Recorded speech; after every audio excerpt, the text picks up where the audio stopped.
return to it for whatever reason. Okay. I've just stopped sharing because I want to first be sure that I am not here with AI. Are you able to put on your video? I know it is still early and especially early Saturday, so it may not be possible. But are you able to put on your screen your camera for a minute so that we know who we are dealing with and we know that we are human?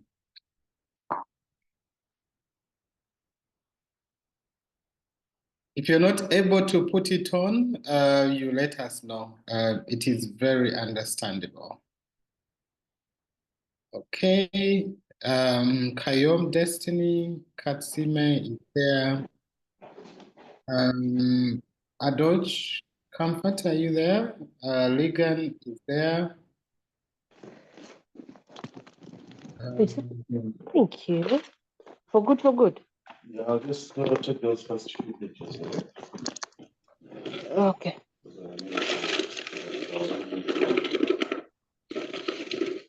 Are we set?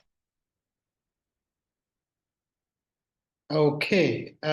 So we are there. I can confirm that we are there. So let's start. So please ensure that if we want to request that you unmute and share something, please feel free to share. There isn't difficult stuff scary stuff that we're going to do. Okay, so as a way of takeoff, we often do a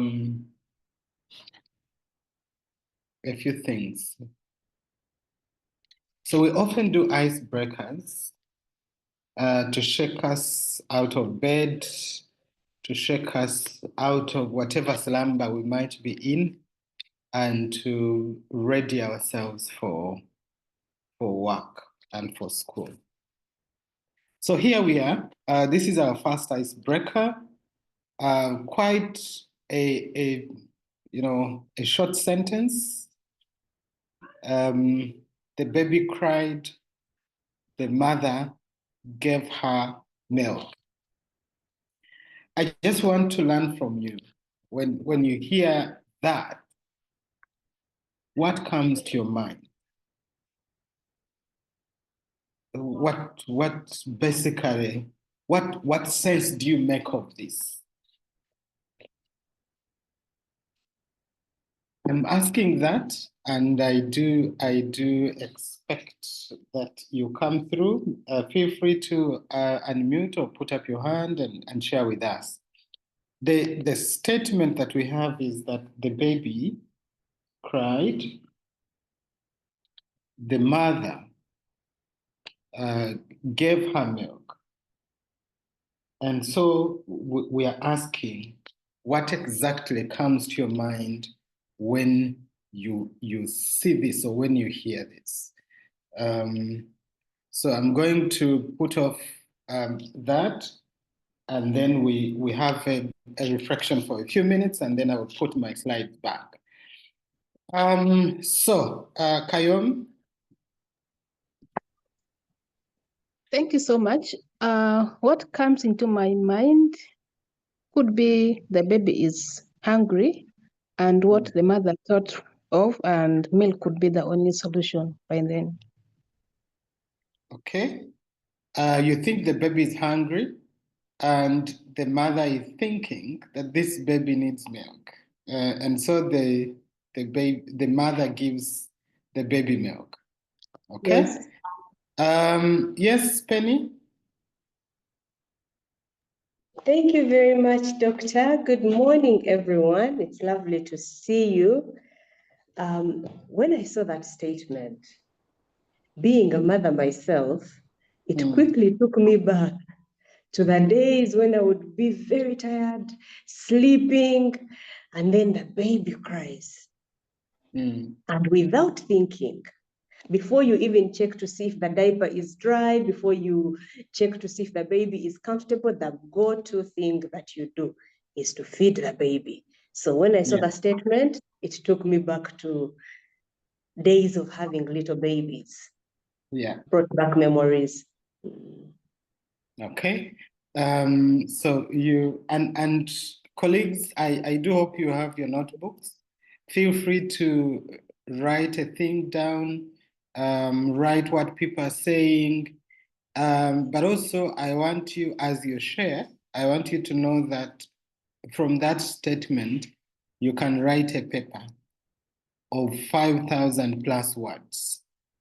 So as you share your reflections, tell us what comes to your mind and what you would write about. If I said, please go and write an essay of 5,000 words on that. So thank you, Penny. You're saying being a mother yourself, it reminds you of babies and your response to their discomfort. Adoch? Good morning, everyone. Good morning. For me, what comes in my mind, if a baby is crying and the mother gives him milk or her milk, me, the first thing I would think of is, why is the baby crying?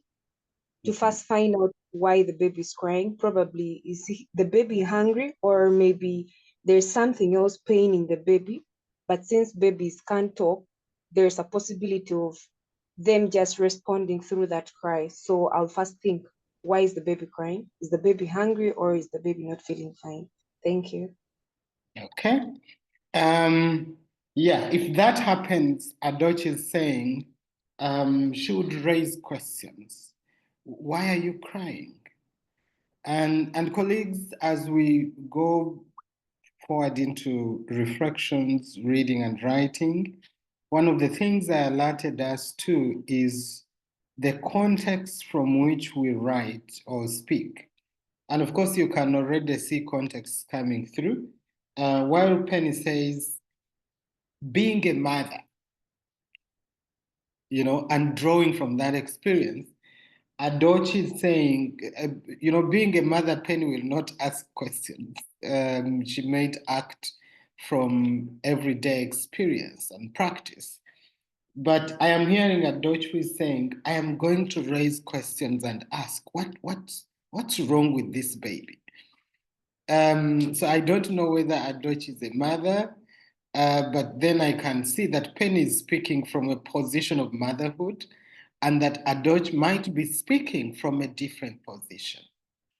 So please pay attention to these subtle things or subtle contexts or positions that people might speak from.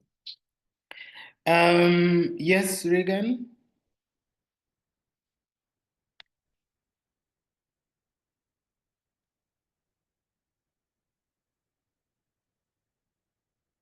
Regan, are you there? Do you want to say something? Yes, doctor. So, good morning, everyone. When I see such a statement, maybe what comes into my mind is that maybe the mother is doing something else, very busy somewhere, and then there is this crying baby. So, what the mother does is to give a baby what I may call a stopper. Please stop crying, I'm busy. So, she doesn't question what is wrong. Why are you crying? But she gives her milk in form of stopping her crying so that she can continue with what she's doing. Okay. So we are getting to see that there might be certain things that the mother might take for granted. The baby is crying. So there are lots of assumptions that we are making. The baby is crying, that is a fact, because factual in the sense that there is a sound of discomfort coming from the baby. But the mother's response seems not to ask, why are you crying? It is responding to the cry as though we know why the baby is crying. And so what you people are highlighting is that the mother could have been busy, and so the provision of the milk may not necessarily be because the baby is hungry, but because you want to continue in the business of what you're doing, so you're giving a stopper and you want this baby to stop crying and you continue doing what you're doing. So there are many assumptions that we are making, and there are reasons as to why certain assumptions are made when we speak or when we write. So we're going to pick another one.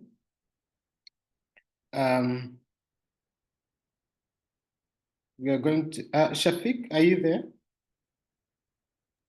Yes, sir. Do you have thoughts on that question?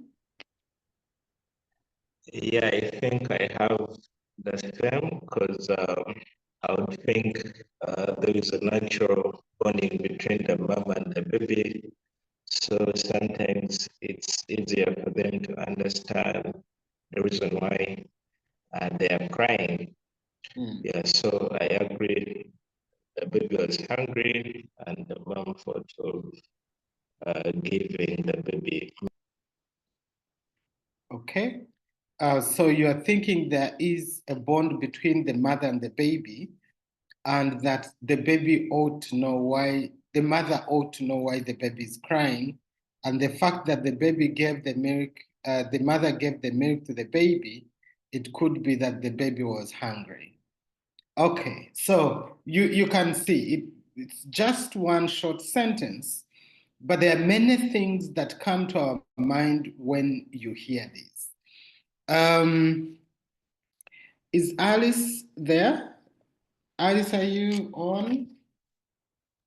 Yes, I'm on. Yes, the baby is crying, the mother gives milk. What exactly comes to your mind? Well, what comes to my mind is that for a mother, the first reaction that comes into her mind when a baby cries is that the baby is hungry. Yeah, and it is only when the baby refuses the milk that the mother will think about checking for something else that could be the issue. Yeah. Okay. Okay. So thank you for these thoughts.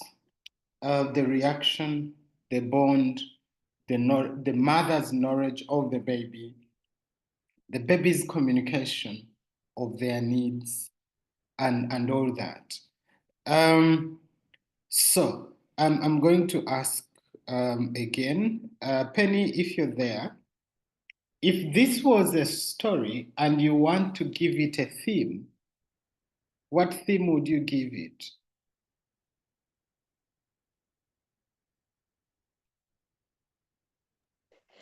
I guess the theme that I would offhand think about would be motherhood, the perils, the joys and perils of motherhood. Okay. You would give it motherhood. Yes. That's good. That's interesting. Adoch, what theme would you give this story if it was a story to unfold?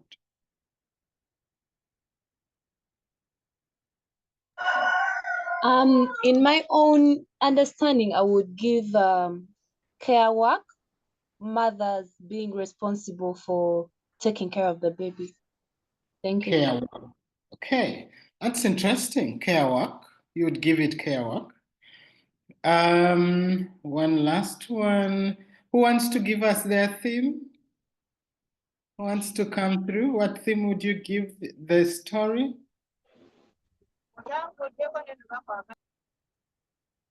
Bernard, you want to speak? Yes. What theme? Bonding and attachment. Yes, what theme would you give? Bonding and attachment. Bonding and attachment. Yes. Bonding and attachment. Okay. Yes, Penny, do you want to expand your theme? Do you want to outline some themes you want to talk about? I would actually like to change my theme. You are changing? Yes. Okay. I am thinking that I probably just focused on my personal experience in Which is interpreting okay. this, and I did not think about the whole context in general. But upon second thought, I'm thinking this could be something about communication. The It could be. importance of communication, seeing as the child is trying to communicate and the mother does not question what the child is saying. And since the baby is unable to communicate specifically, gives out one signal, and it is upon the mother to interpret it in whichever way they choose to. So communication. Okay. Encoding and decoding. Okay, that's an interesting expansion. Would communication still come under the theme of motherhood? Because again, motherhood might involve the need for the mother to communicate, and even care work might come under the broader theme of motherhood. Would you imagine communication as a sub-theme under the theme of motherhood? When you put it that way, yes, it does make sense. Okay. So there are quite interesting things that are happening. We do hope that we're going to wake up on the good side today, Saturday, and that this icebreaker opens our minds into something that is much bigger than what we have so far outlined. So I want us to go back to our slides and look at what exactly could be happening. I want to say that what we might have prepared in the slides here, Jov and I, could be slightly an addition to the things, interesting things that you have already raised. So when we have a statement, the baby cried, the mother gave her milk, there are lots of things that are happening. And one thing what we want to say is that speakers or writers do not do so in vain. They do not speak in vain. They do not write in vain. When they speak, there is a purpose they want to fulfill. That's where we want to start from. That speakers and writers do not speak or write in vain. They write with a purpose. And so what you all were doing is called making sense of everyday life. You're trying to make sense of utterances of speech that happens in everyday life. And when you're doing that, when you're trying to understand what people mean by what they say, the easiest thing to start with is to look at the assumption. You look at the assumptions that speakers make when they speak, and you want to ask, why did they make this assumption? So definitely, as speakers responding to this statement, you can look at the whole set of assumptions that you made.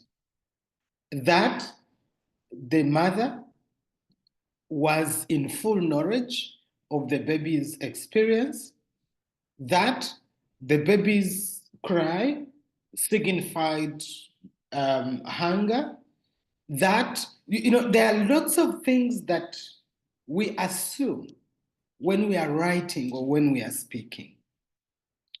And so we also want to ask, what meanings do speakers produce by what they say or what they do? We also want to look at what meanings do they make by what they keep silent about. So when you look at a statement like this, there are things that you are able to read about, to speak about. You're speaking about the baby and the mother and nutrition and the care work that surrounds these two. But definitely you'll find that there are silences that are surrounding this statement. There are silences that are surrounding this statement. So when you're reading and writing, you're looking at assumptions that people make when they speak or when they write, but you're also looking at the things that they keep silent about. For example, do you want to imagine that this baby had a father? Did you realize that we have not spoken about the father of this baby anywhere in this story? So it becomes interesting that when you are reading and you want to read critically into texts that people have written, one thing you have to look out for is to ask yourself, why did the writer write this statement? What purpose did they want to serve? What meanings did they want to convey? What assumptions did they work with? What did they make known? And what did they keep silent about? We want also to emphasize that every utterance has a purpose it is made for. We only need to ask ourselves, what is the utterance doing? If we say the baby cried, the mother gave her milk, what is that utterance doing? Is it showing us the significant relationship between the mother and the baby, and therefore taking us to conversations around motherhood? Is it telling us about communication between two individuals at different age ranges? What exactly is this utterance doing? So there are lots of things that you will see coming through this short sentence, and a few things we can also learn. In the structuring of that statement, you will also realize that that statement is made up of a series of events that are happening in a sequence. I'm not sure whether you have noticed that. That statement is made up of a series of events that are happening in a sequence. The baby cried. After the baby had cried, the mother gave her milk. So there are a series of events happening in a sequence. The baby cried. The crying triggered another action, the mother's response. The mother's action of giving the baby milk is in response to the crying. Perhaps we want to say that if the baby did not cry, maybe the mother would not have given the milk. Okay? Had the baby not cried, the mother would not have acted the way they did. So you get to see a series of events happening in a sequence. One thing happened, then another action followed. And usually in writing and in speaking, sequence of events is very central in meaning making. Sequence in speech is often indicated by words such as and, then, so, and many others that you will come across. So when you're reading a text and you meet some of these words, they might be small words. It is and, it is then, it is so, but they should trigger you. They should trigger your mind and direct you to the thought of the writer is saying that one thing happened and then another thing happened. Or one thing happened, and because of that, something else happened. So sometimes these things happen in writing or in speaking, but somehow we do not pay attention to these kinds of connecting verbs and that kind of thing. But as humans, we have mastered the speech, so we can speak and demonstrate all these and sequences and etc. But then in writing, when you are writing, you need to write consciously, that when you have used the word then, you know exactly what you are doing. Or when you have finished and you want to signal that you are going to show another event, you know how to connect these things. Okay?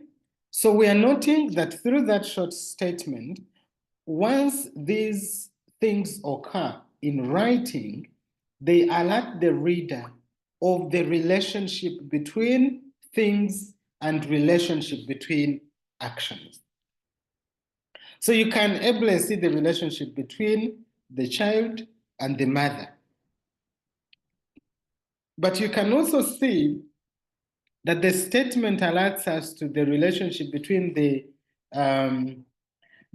baby and the mother, and it highlights motherhood as a central theme in this statement. Motherhood. And so when you say motherhood, you have moved from the micro, in micro aspects of the mother, the baby, the milk, etc. All that kind of interaction alerts you to a key concept of motherhood. And quite often we meet people in masters and PhD. They are struggling. They are reading and they are asking you, I am looking for a theory, I am looking for concepts in my study. But this is how you arrive at the concepts in your study. This is how you arrive at pointers to a theory that could be speaking to your study. We are saying a series of events are occurring and they are alerting us to the relationship between actions and things. And we are also alerted to the relationship between the baby and the mother, and that this relationship seems to be pointing to a very grand concept of motherhood, because you tend to think that the author of this statement is showing us the closeness between the baby and the mother, which some of you have called the bond or the attachment. So you tend to think the author of this statement is showing us the closeness between the baby and the mother, to the effect that the mother is well versed with all forms of communication, verbal and non-verbal, from the baby. And such kind of utterances also introduce us to the ways in which women or mothers are seen as very central in child nurturing, and how children's care becomes a legitimate responsibility of women. And if you look at all these happenings, this is most so reflected in most societies' gender division of labor. Now, I want to ask you, by the time we were at this statement, this one, would you really think that we would reach at the concept of motherhood, at the concept of care work, women caring for babies, the concept of gender division of labor? Maybe yes, maybe no. And so what critical reading and critical analysis does is that it gives you resources, it gives you techniques to unpack utterances, unpack texts, unpack contexts, to be able to make meaning of the statements or texts that we meet in our own way. And so you can see that if you build up that, you are likely to reach at the relationship between the mother and the baby, the concept of motherhood, and you are likely to realize that mothers are close to their babies and that mothers seem to be the ones who are central and very knowledgeable in terms of communication with their babies, and that these utterances can also lead us to realize that women are so close to children and child nurturing, and that the work of looking after children becomes a legitimate responsibility of women in society, and that that kind of work then dictates the gender division of labor in society. Okay? And then you will realize that this kind of discourse seems to keep silent about the place of men and babies. We do not know whether this baby had a father. We do not know whether the father was around. We do not know. So you want to ask yourself, the writer who wrote this story up to this end, gender division of labor, do they, in their society, do they conceive men as part of childcare, or fatherhood is far distant from things of this nature? So we can ever say that this statement keeps silent about fatherhood and father's relationship with babies. Okay? So that is our icebreaker number one. And so you can look back and ask yourself, is my theme in or is my theme out? Okay, so if I was asked to write 500 words about that statement, what would I write about? And what would I reflect on? So, and this process of unpacking things, looking at assumptions that people make when they speak or write, looking at relationship between things, looking at hidden meanings in what we say, looking at the silences that we actually bring into the writing or speech, all these will be part of your writing and reading process. Okay. Let's give ourselves a second icebreaker and then run into this, run into other aspects of the day. There's this statement which we picked from the newspapers as far back as 2022, Daily Monitor, and Daily Monitor had called it a flashback. They quoted DP President Norbert Mao, who said, "I will never be bought with money, and I can never join government and leave my party behind." So I want to again ask you, who is Norbert Mao? Or who was Norbert Mao at that time when he was speaking, and what was his audience? What was the audience he was addressing? What was Norbert Mao doing in this statement? Because we have said when people speak, there are lots of things that they are doing. So people perform things with what they say or do. Why did he speak the way he did? And how does such an utterance resonate with what happened later in 2022, July, when NRM and DP entered into an agreement and we saw President Norbert Mao being given a ministerial position? Okay, that's it. So I want to see who wants to try. Please, you can put up your hand if you want to give it a shot.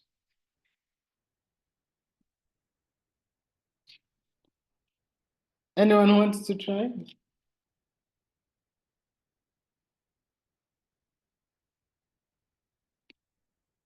Okay. Eunice, please go ahead. Good morning and thank you, Doctor. I'll speak to the second icebreaker on Norbert Mao. Yesterday I was listening to a bit of it. Okay, good. So go ahead. Yeah, so in terms of Norbert Mao, yesterday I listened to a podcast of someone who was in politics, and she said that in politics, it's not black and white as we think. There are some grays. So while we who are out of politics think that everything works in a straight line, politicians have daily struggles and daily things that they need to negotiate. So what could have been their thinking and standpoint at a certain point quickly shifts when the context as well shifts. And so I believe that's what happened to Norbert Mao. He probably wanted to be a value-based leader, but the context and daily struggles of that day led him to reverse or shift away from his values. That's my. Okay, thank you, Eunice. Anyone else?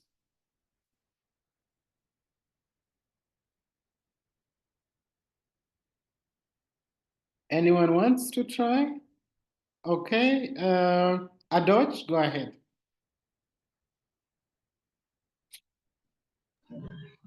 Good morning once again. In my own understanding, I would want to use the icebreaker two of who is Mao.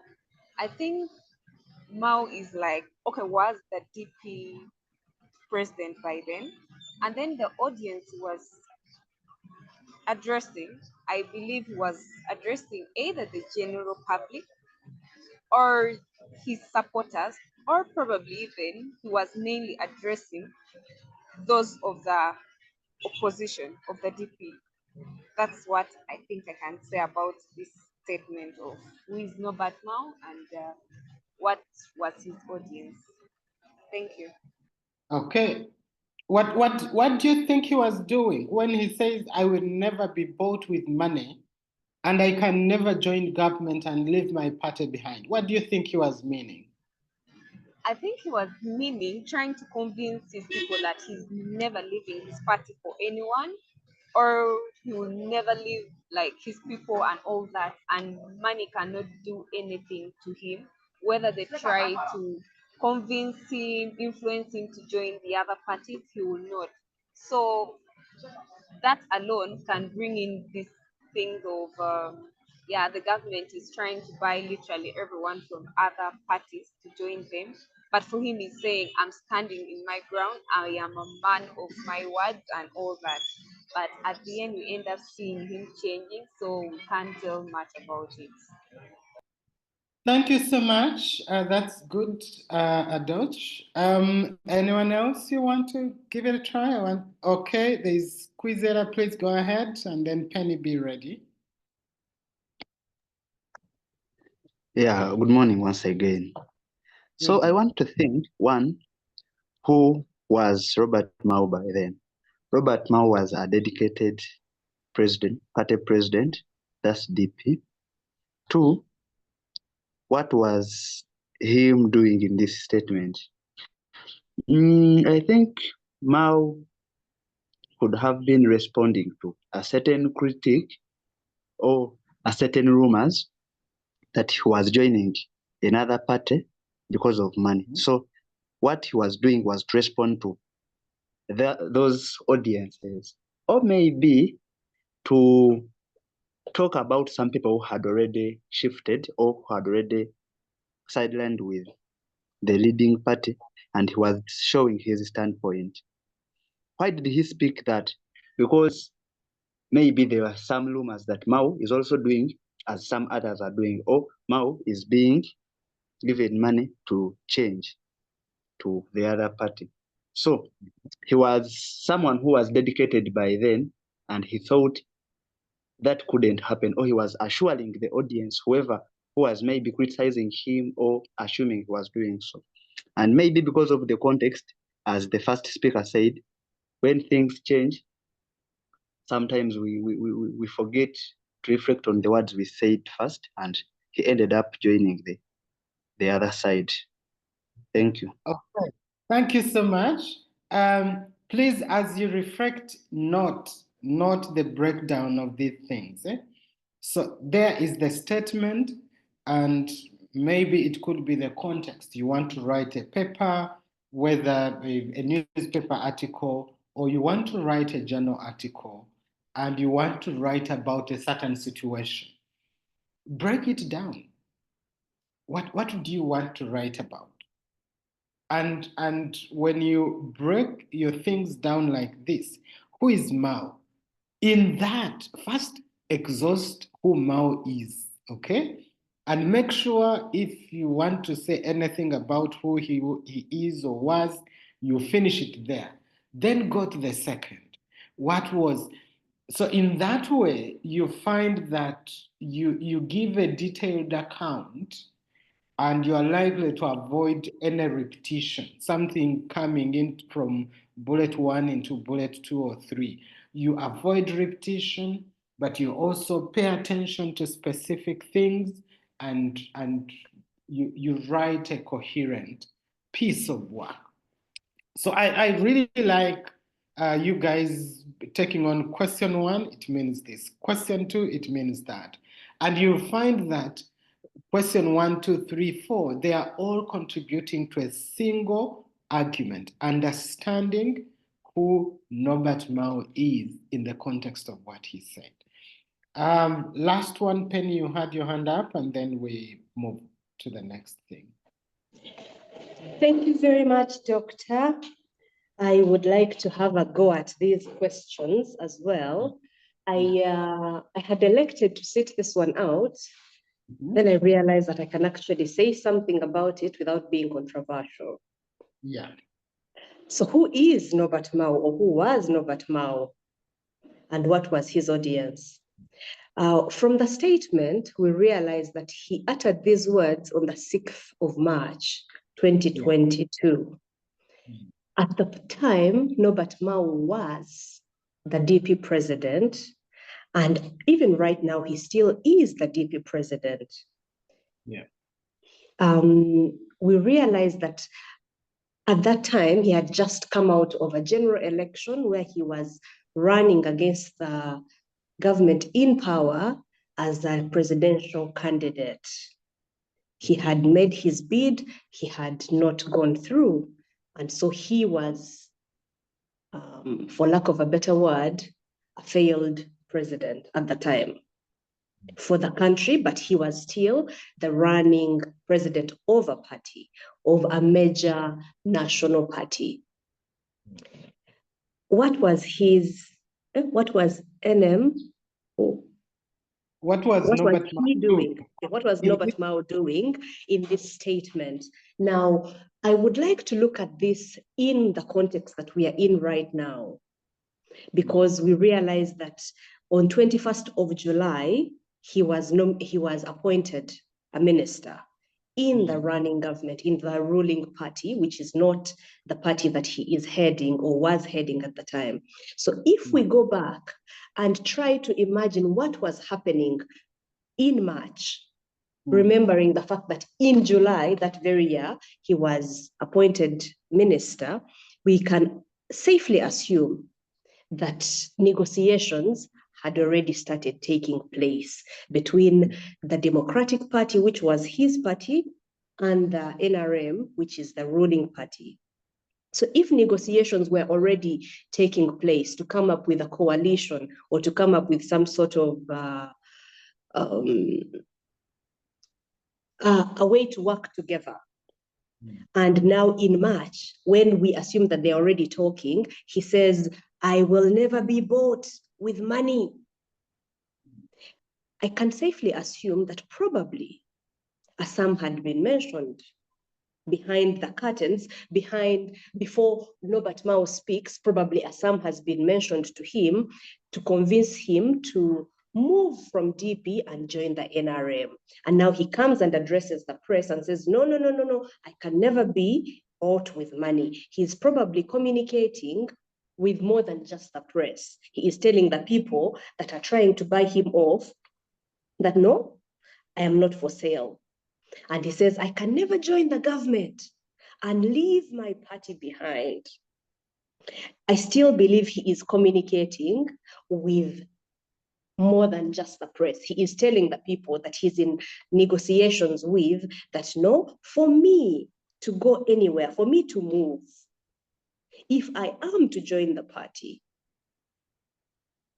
if I am to join the government, then I am coming with my party. Probably the negotiation was, I'm making many assumptions right now, indulge me please. Probably the negotiation was to acquire him, to ask him to join the NRM and to be minister. And he says, no, I cannot join the government and leave my party behind. And so then how does such an utterance resonate with the happenings of 21st July?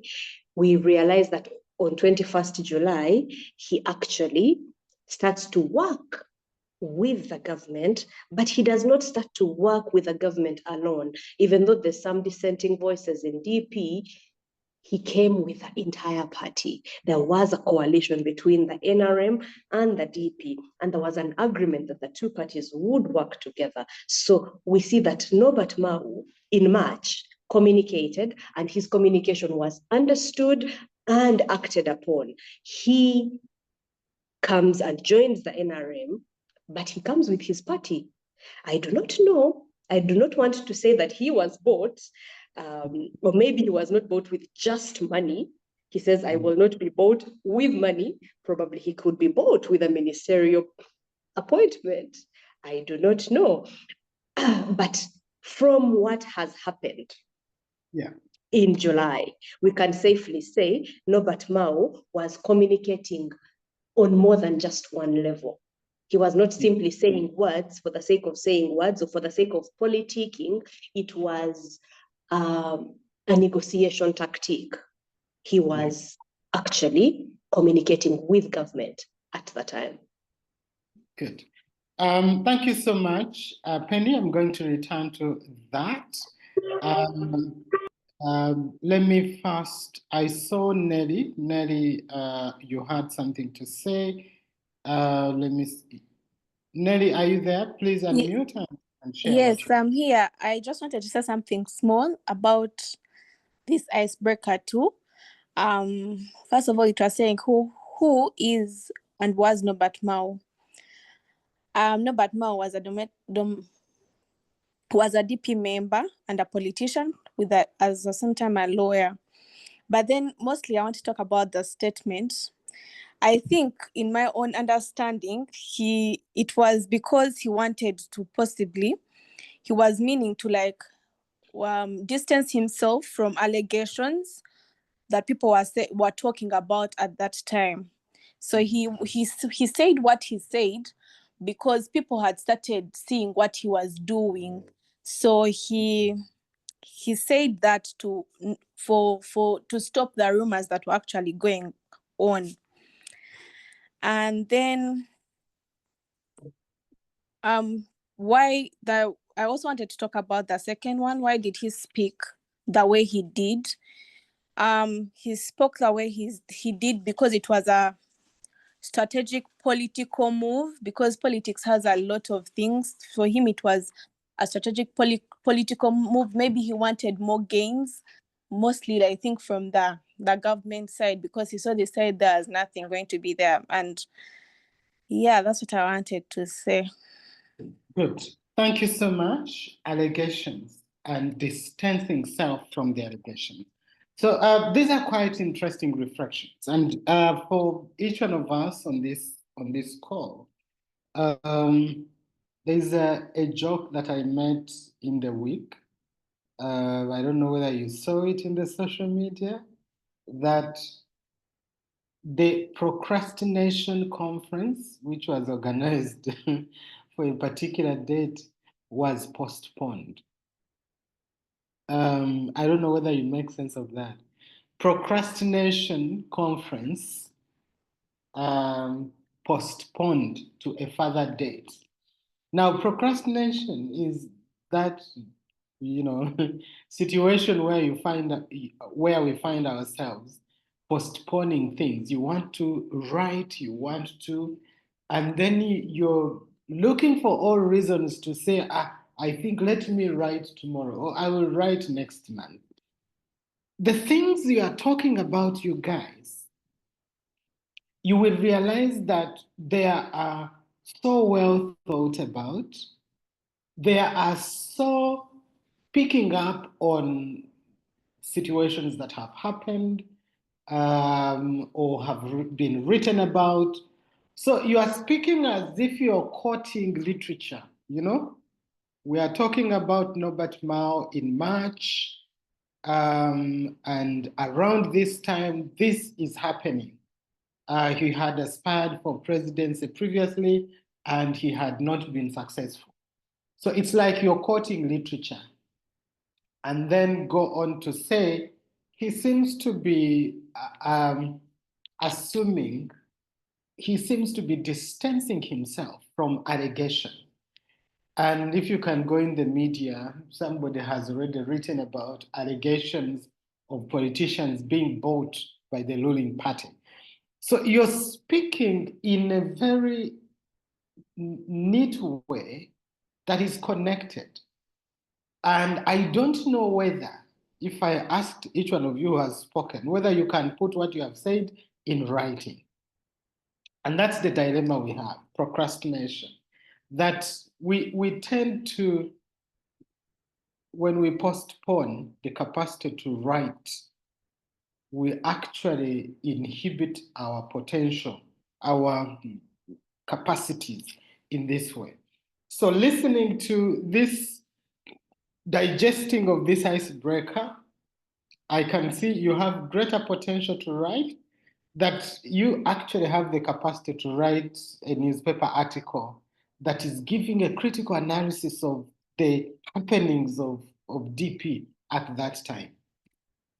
That said, this is what we can quickly pick through, and you did well, so I will not labor. I will just run quickly through because you've done much of the work. Who was or is Norbert Mao, and what was his audience? You have ably indicated he's a party president, and he was speaking before political stalwarts in DP. He was speaking to the DP members.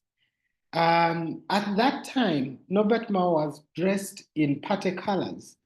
He was on a public event, and he seemed to be in dialogue with party members about apparent mistrust on whether he was or was not committed to defend DP as the party.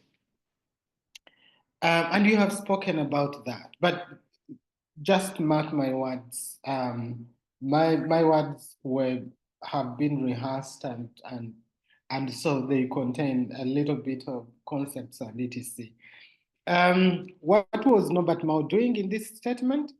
So in effect, the statement Norbert Mao makes looks more of a defense against unseen accusations and doubts on whether he was not selling the party to other political competitors. And of course, you have talked about him distancing himself from allegations and etc. Without accusations of betrayal or political mistrust, Norbert Mao should not have been seen swearing. Okay? So you may say, but we didn't see him swear. But swearing comes in the sense that, he says, I will never be bought with money, and I can never join government and leave my party behind. When you listen to those words, it's like he has been put in a position where he has to swear that he will not do this. So without the suspicion, Norbert Mao should not have been seen swearing in that way. He swears before party members in a way that projects him as an ardent DP chair and supporter, and one who can never betray the party cause. He then projects himself as an enthusiastic and passionate member, and then a leader of DP before DP members. So when we say, what is Norbert Mao doing in that statement? He is swearing, he is paying allegiance, he is reassuring the public and the party members. He is doing a lot. So that is why we're saying, what is Norbert Mao doing in this statement?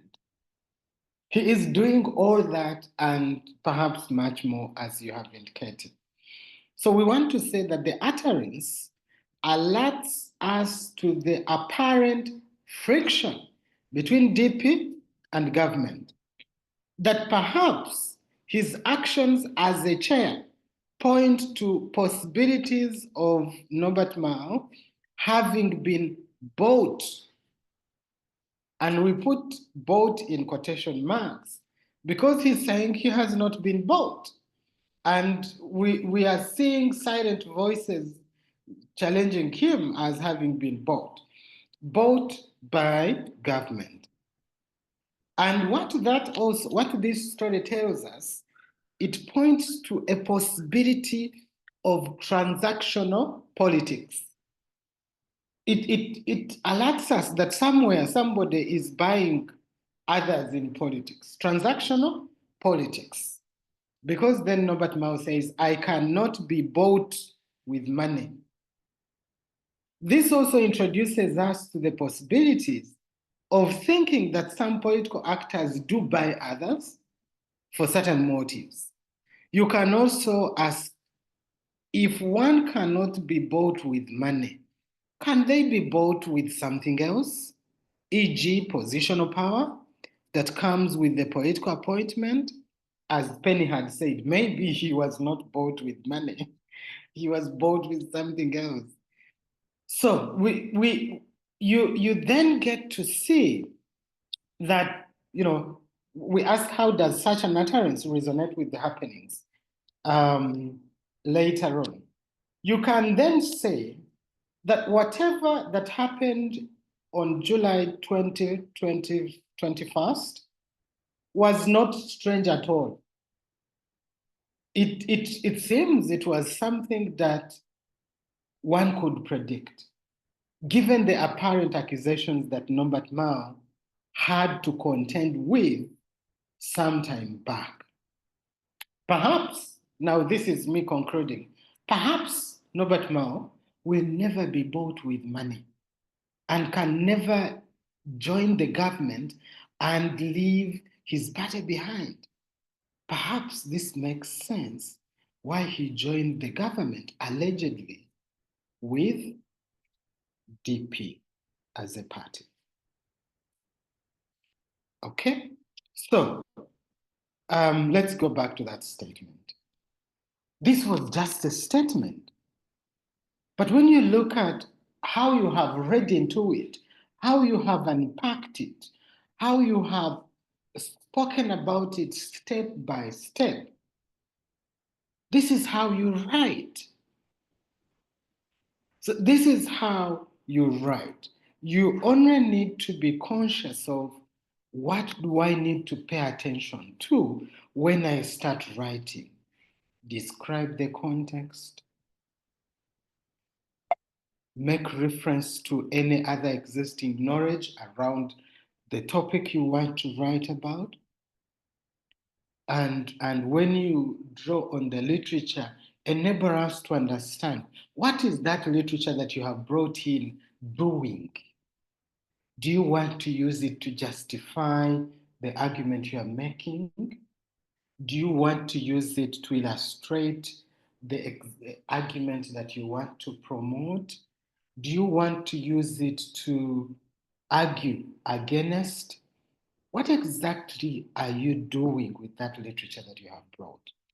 So this example of Mao enables us how we can unpack literature that we want to use in the situations that we are writing about. I want to apologize that this might sound too much, but this is what makes writing meaningful. You're going to say, oh, but how can I write things and they flow in this way? We are just starting. The only thing you need to know is that writing and reading is a conscious and deliberate process. And once you pay attention to it in that way, you will be able to make a lot of meaning out of what you're writing. So we do have an icebreaker, which is optional. We will not do it because we have run short of time. But we do like icebreakers because they give fellows an opportunity to speak, an opportunity to critically unpack certain situations and wake you up on a Saturday morning. So we like using them, and we usually take 1 hour in icebreakers. And when we are doing that, we are not just opening the lead, we are into the middle of the reading and writing.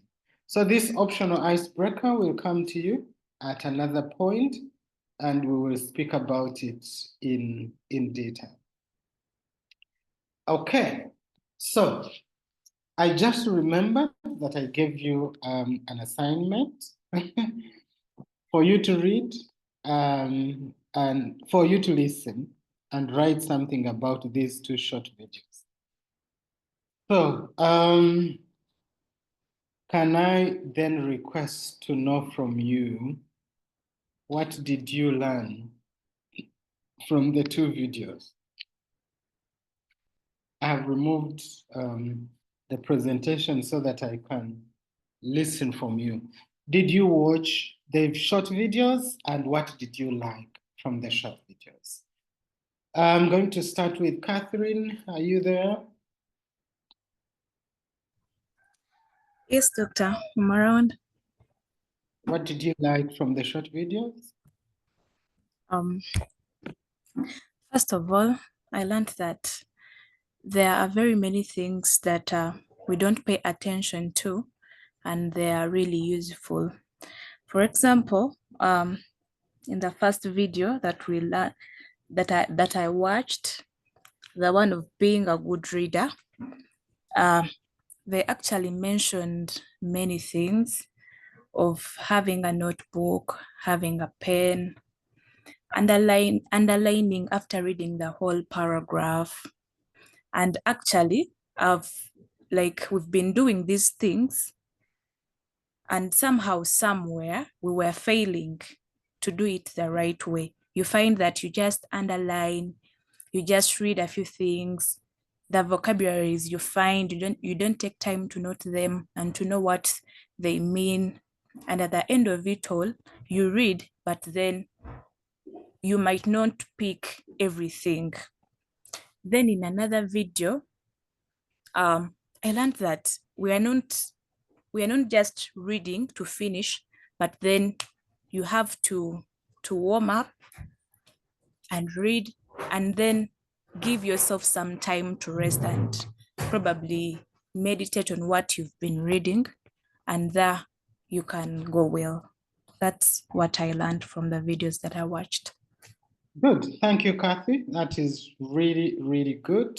I am looking for who to ask. Yes. Katsime, did you watch the videos? Yes, I did.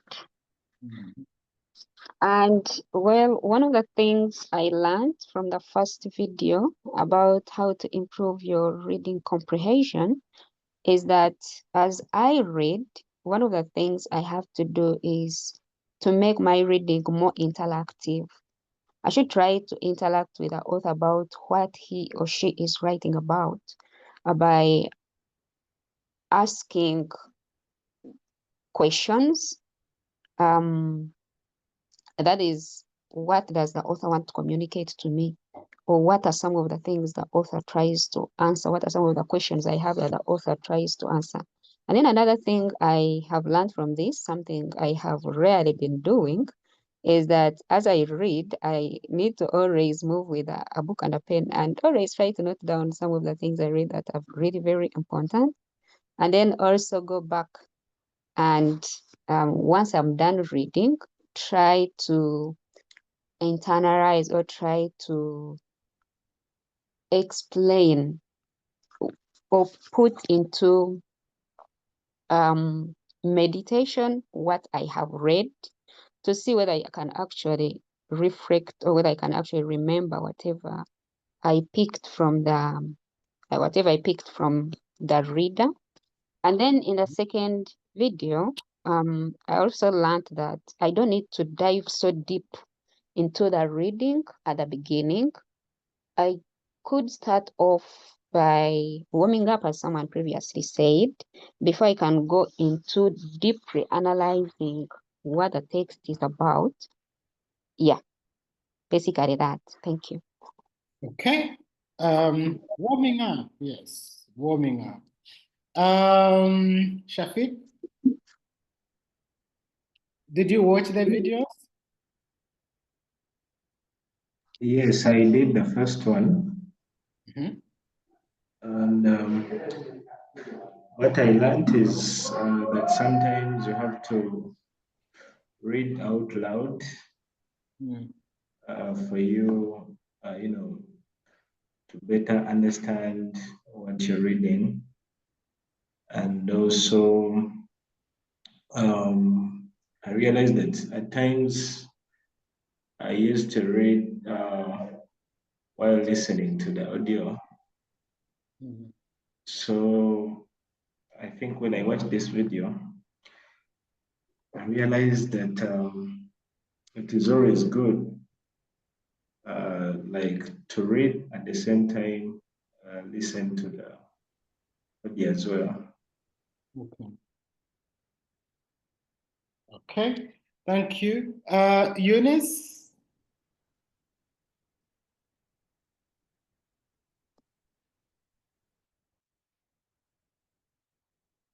Eunice, are you there?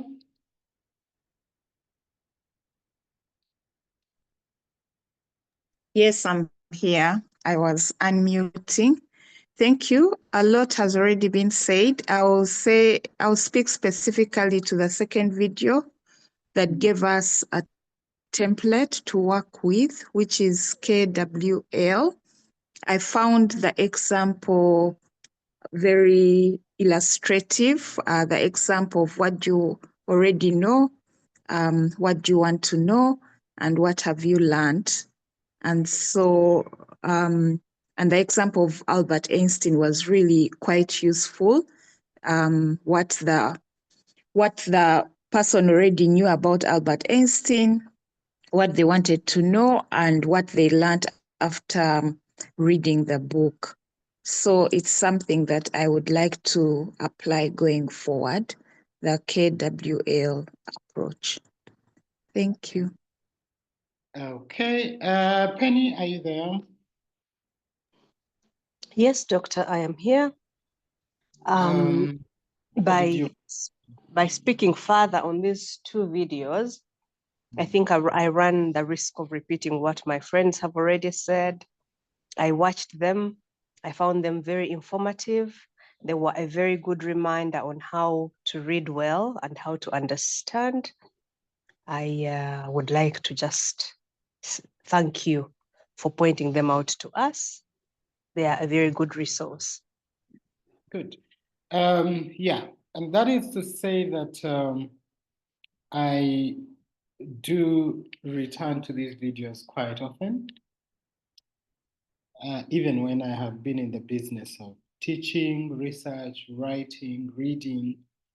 There are moments when I return to these two videos to basically see whether I am still on track, because life happens, a lot of things happen, and you find yourself off the track.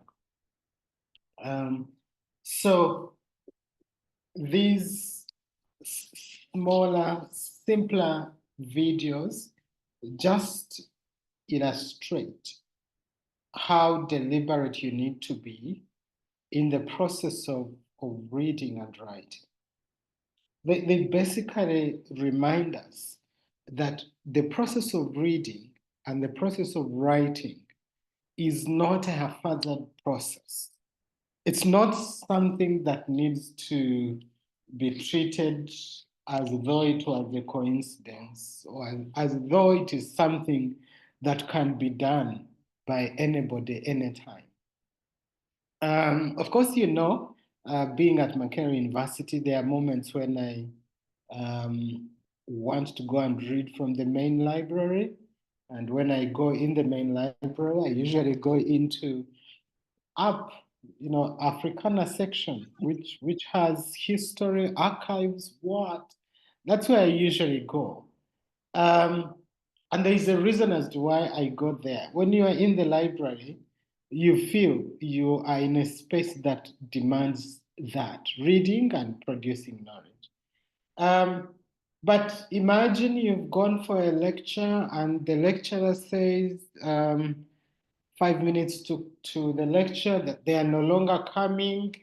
And so you have 2 hours in between the lectures, and then you stray into the library and you pick the book on the shelf and you start reading. There are some students who do that. I can assure you, you may not read much in that book. There is need to prepare the mind if you want to read.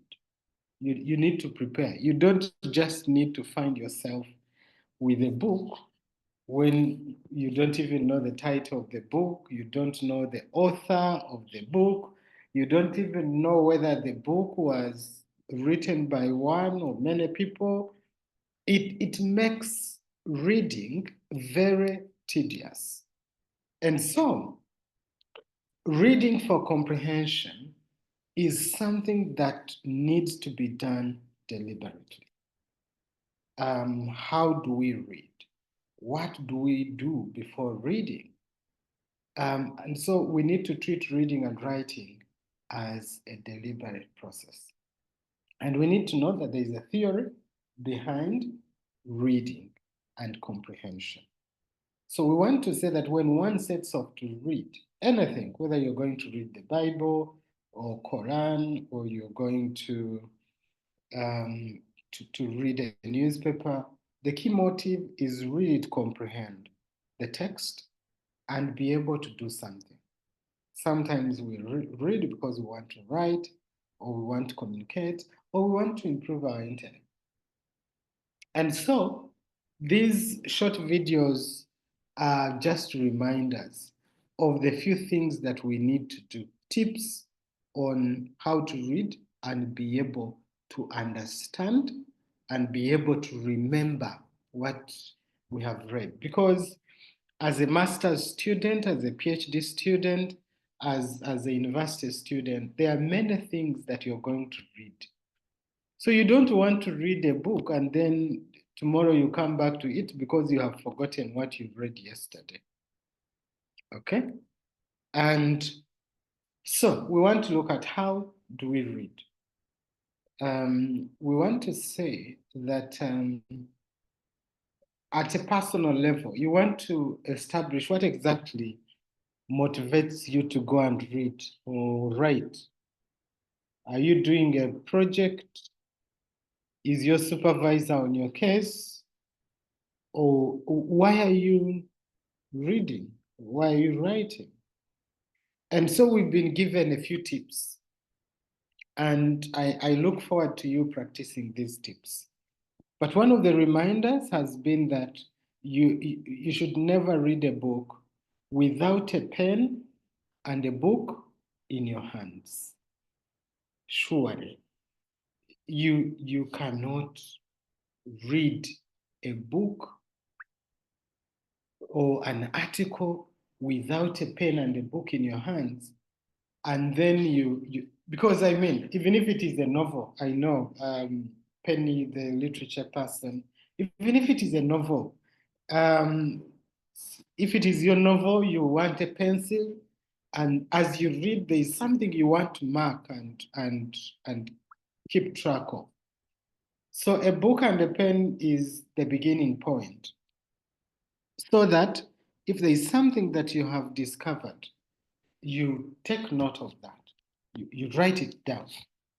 And we also know that it is through the process of writing that the mind actually processes what you're reading. But also, it is in that notebook that you might need to state the purpose of your reading. Why am I going to read this book? I am opening this book, Miriam Matembe, Gender Politics and the Constitution-Making Process in Uganda. Why am I going to read this book? Get your notebook, write there why you are going to read. State the purpose of reading it. I am going into this book. I want to understand whether there were coalitions during the constitution-making process. I want to understand the role of women's movement in the constitution-making process. So you outline things that you want to discover. So as you read the text, you then keep comparing whether what you listed out is actually in the text that you have read. You compare as you read. And that's accountable reading. And in that reading, you are going to discover that even when what you are looking for is not there, you are able to understand what is there. You are able to say that while Matembe wrote about gender politics and constitution making in Uganda, she never elaborated on ABC. But if you launch into a book, you don't know what you are looking for, you have not stated it in your mind, you have not written it down, what do you want to find? How do you want to comprehend the text then?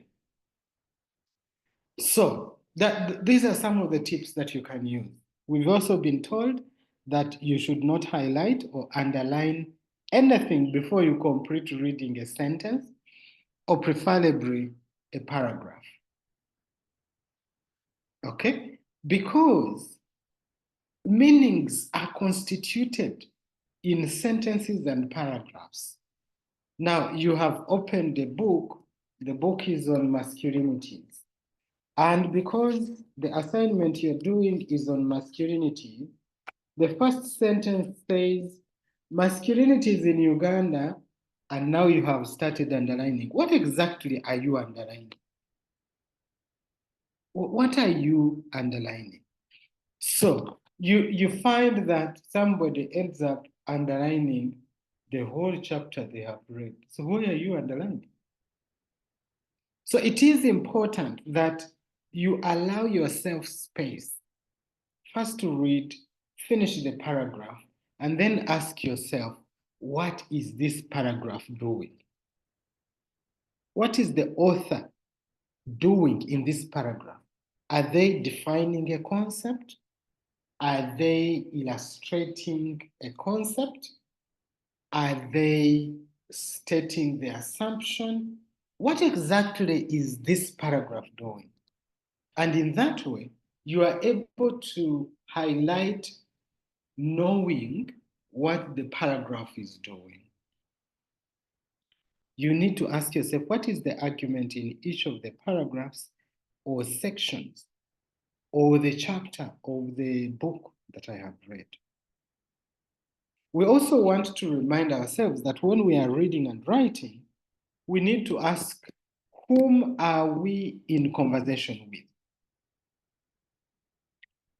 You can now see we are 12 on the call.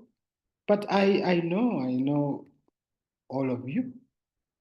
If I met you on the streets in Makerere, we can have, a conversation more than a minute.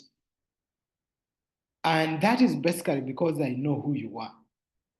I am going to ask Mubiru, how are you, Mubiru? How is work? I am going to ask another one, how are you doing? How are you, friends? How is, I am able to engage in a conversation with you because I know you. But here you are, you have picked a book, and the book is saying the author is J. Oloka Onyango. You don't know who they are. You have turned to chapter 1, the introduction, and you have started reading. 1, you have not stated what you want to find out from this book. 2, you don't know the name of the author. You don't even know what discipline they are writing from. How are you likely to understand what they are writing about? So that is why we are saying when we are reading and writing, we need to know exactly whom we are in conversation with. Even when we want to raise questions, we want to know whom we are asking. And that is why we said do warm up before reading. Find out any existing information about the author that you will be reading. If you want to read a book by Sylvia Tamari, just go on Google. You ask AI, who is Sylvia Tamari? How old is she? Which country does she come from? Which culture? What degrees did she study? What research has she conducted? How did she grow up? You will be amazed. And that warm-up will not take you long. It will be something that takes you to Wikipedia, and then you will find basic information about the person. And you will be amazed that when you start reading somebody's book, the information that you have quickly gathered about who they are, how old, which course they studied, what other research they have done, you will be amazed that that will be the biographical context from which you will be able to understand why somebody is writing the way they are writing. When we are starting on Icebreaker 1, Penny told us, when I looked at when the baby cried, the mother gave her milk, it reminded me of being a mother myself. You see? So there's a possibility that when people are speaking or writing, they are writing from the position they occupy. They will write as sociologists because they studied sociology. They will write quoting law and etc. because they studied law. They will write using proverbs in Uganda, etc. because they come from that culture. So it is important that you know the person you are going to enter into conversation with. But we also need to know the audience that we are writing for. Who is going to receive the report that you are writing, and what are their core values? Which language do they use? What kind of language or discourse? What common practices or does our field use? Okay? So when you are writing for an audience whom you know, then you are able to make sure that your language rhymes with the language of the audience that you are writing for. How do these, so what we need to ask ourselves is how these covert relations influence what we write about and what we marginalize or what we keep silent about. And then reading, the other thing that we need to take note of is that critical reading is a deliberate process. it requires what one of the writers, Felsky Ritter, called it requires applying hermeneutics of suspicion. And this is how she defines hermeneutics of suspicion. She says it is the name usually bestowed on the technique of reading texts against the grain and between the lines, of cataloging their omissions and laying bare their contradictions and rubbing in what they fail to know and cannot represent. So when you're reading or when you're writing, there's a certain level of suspicion you need to maintain. I will, for instance, I'm just trying to look for an example. Somebody is going to tell you that I am 30 years old. Of course, they are talking about a factual thing, because 30 years old, that's age. And so you have the right to say, yes, this person is 30 years old, but you also have the option of pressing your mind and saying, is that person 30 years old? Is that person 30 years old? And by deploying that suspicion, it allows your mind to roam around and look for the 30 years old and look at how they look like and look at what their common practices are, and then force yourself to say, okay, how do all these lookalikes and common practices of 30 years old, how do they resonate with that person who has told me they are 30 years old? That level of suspicion, reading between the lines, asking yourself, what does this text omit? Yes, I know they have written about constitution-making process in Uganda, but is there anything that they seem to have omitted? That's one. Or does this author seem to present any kind of contradictions? They seem to write and indicate that they were so significant during that process. But then it seems the role they played is not as significant as other key actors that we see or we have heard about being written. So you look at what are the omissions this text seems to be coming with. What contradictions does it come with? Or what is it that this person fails to write about or fails to represent? It could be this young man doing his first degree at Makerere in public health, and they are researching about women living with disabilities delivering in hospitals. And then they are telling a story and you feel like, okay, is there anything, by virtue of being a young male university student, writing about a young male able-bodied university student, writing about women living with disability, giving birth in hospital, is there anything he may fail to represent by virtue of what he is and by virtue of the subject he's writing about? That's hermeneutics of suspicion. And so these are the things that we want you to practice, deploy as you read. What is it that the author is about, is likely to fail to know and represent? You are a Black person, you are writing about white culture in the America. Or you are a white person coming from Italy, you are writing about traditional practice amongst the Baganda of visiting the bush.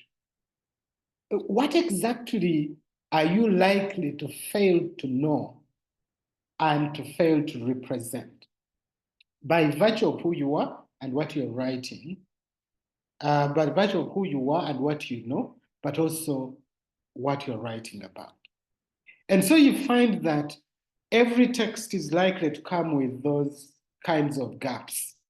And you, as a critical reader, to read and understand a text, those are some of the things that you might pick up. But also you might need to ask, what is the author doing? What is their central line of thought? What does the author represent? What does the author omit? What does the author keep silent about? I was reading archives in Makerere in the library, and I was looking at how the colonial administrators were shocked by the physiological, the body, the female body in Uganda at the time.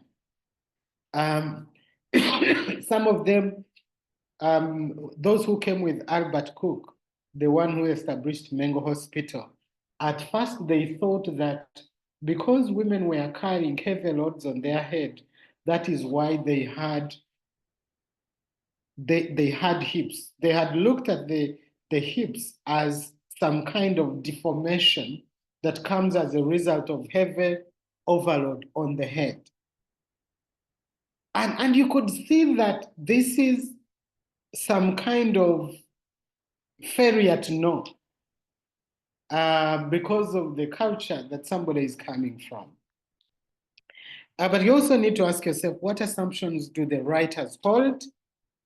Or what positions do they occupy while they are writing?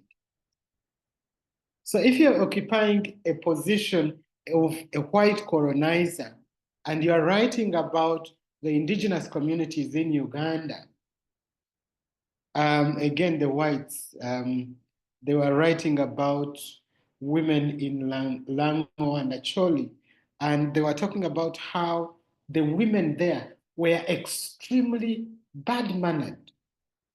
And as they continued to tell the story of what they called extreme bad manners, they talked about how these women can walk long distance alone, they can walk in the company of men, they can sit amongst men and be able to speak. They are extremely bad-mannered. Wait a minute, how would that be bad manners, and especially of extreme nature? So these are white colonialists who occupy the position of a white colonizer, writing about indigenous communities whom they want to control. So it is possible that you can ask, what kind of social position does the writer occupy? And how does that help us understand what they are able to write, but also what they are not able to write about? And what kind of resources do they work with? Okay, so all these are techniques of how to read and write. Okay, writing up what you have read. You need to ask yourself, what did you learn from the text? Are they new concepts? Did you meet a new theory? Was it a new argument? What did you expect from the author to write, but they did not write about? Because if I have written down, I have seen a book here, Controlling Consent, and it is talking about Uganda's elections, 2016 elections. And I want to read this book. I will state what I would like to see. And then I will start reading. So after reading, what did you expect from the author that did not finally come up? That makes the silences and the gaps that you will need to write about. Or why do you think the author was unable to articulate that which you thought they should have articulated? Or how does the text enable us understand the field under investigation? Or you as an author, as a writer, a reader and writer, What conclusions do you want to make? Having seen how the colonial administrators came and wrote about indigenous women as extremely bad-mannered, you who has read that, what would you like to say? Are you looking at colonial misrepresentation? Do you want to make a conclusion about suppression of indigenous women's agency? What exactly would you like to conclude? And as you do that, you will realize that that is where your personal position comes in, your voice as a researcher. But above all, we also encourage that you should not then reduce yourself to copying and pasting the author's text. You're reading a chapter and then you're writing interesting things, and then you end up writing everything that is in the chapter. That's not the idea. The idea is that you need to make sense of that you're reading and then be able to make your position. But also, do not copy and paste. Do not use somebody's text without acknowledging them. We need to remember to reference clearly what we read and write in order to avoid sliding into plagiarism. The practice of taking someone else's work or ideas and passing them off as if they are ours. Okay, so here we are. We have taken some journey so far. We have 15 or so minutes left for our 2 hours to end. We have done 2 icebreakers. We have done the 2 short videos and reflection on those. I now want you to go in the chat for 5 minutes. Please at least put down 2 lessons for us from the introduction session that you've had. What is it that since 8 in the morning, what is it that has occurred to you? What have you realized so far? We want you to write that in the chat, but also if you can, please write it in your notebook there where you have reached and where you are doing your work from. Write down at least 2 lessons from the session that we have had today. What has this introduction enabled you to realize? Okay? What has this introduction session enabled you to realize? Just 2 lessons, 2 realizations at a personal level. What is it that you have realized? And then we will return to those and talk through. 5 minutes, and then we come back. Please write and post, write and post.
I'm waiting for the reflections as we move towards concluding.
Okay, we are back.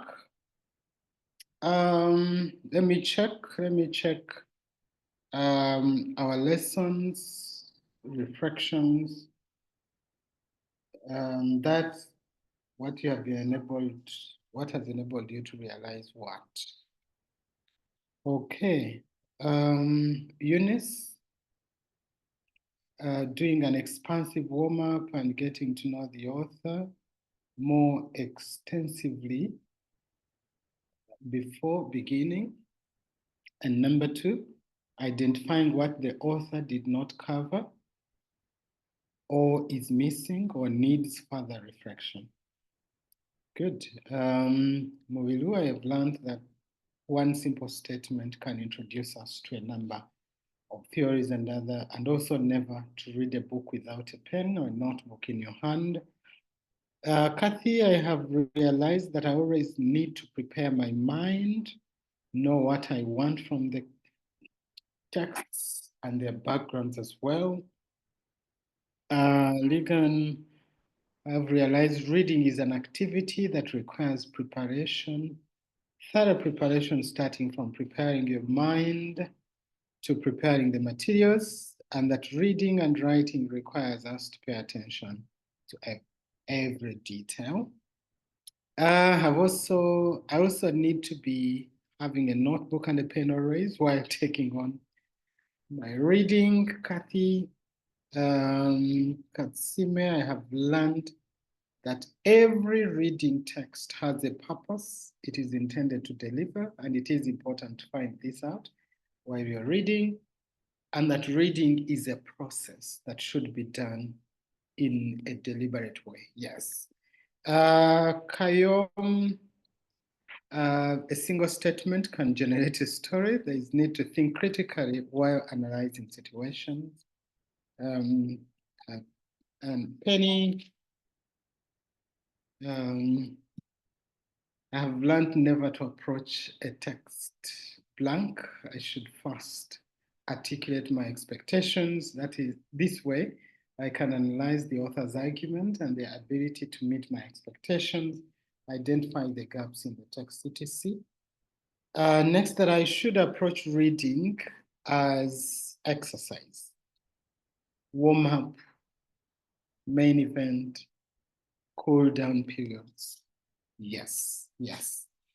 Otherwise, you can actually collapse in the reading if you approach it unintentionally. You can easily get a cardiac arrest in the writing, and you feel like you don't want to go back. Okay, so these are interesting lessons that we are picking. We are excited to have been to have interested you in the reading.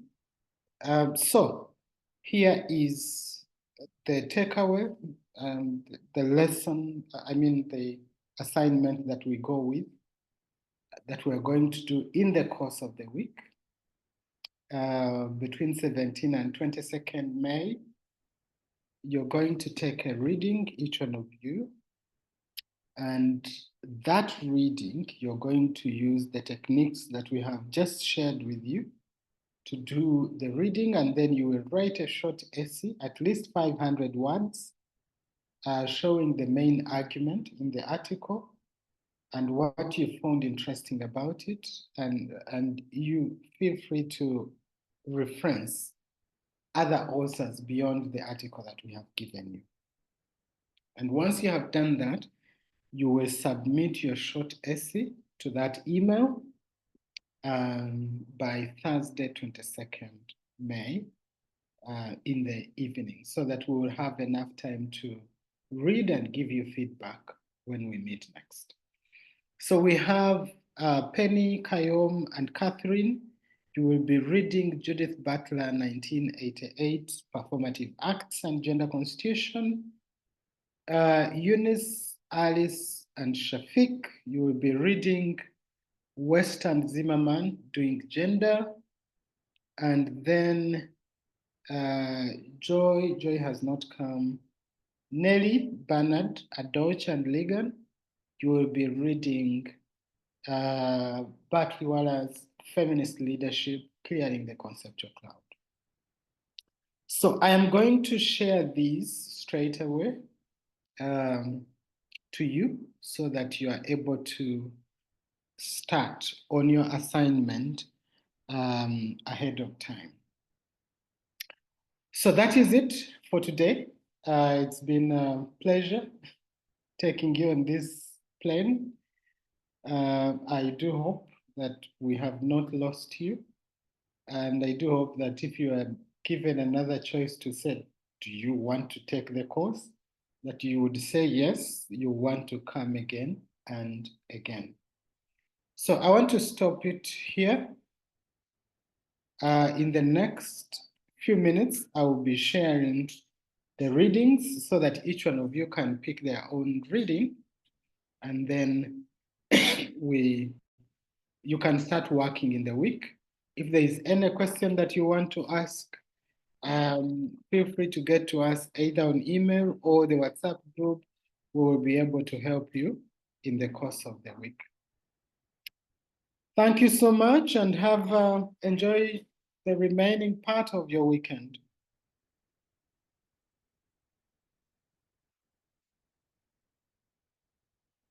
Thank you, Doctor. Much appreciated. Thank you. Thank you, and a happy weekend. See you.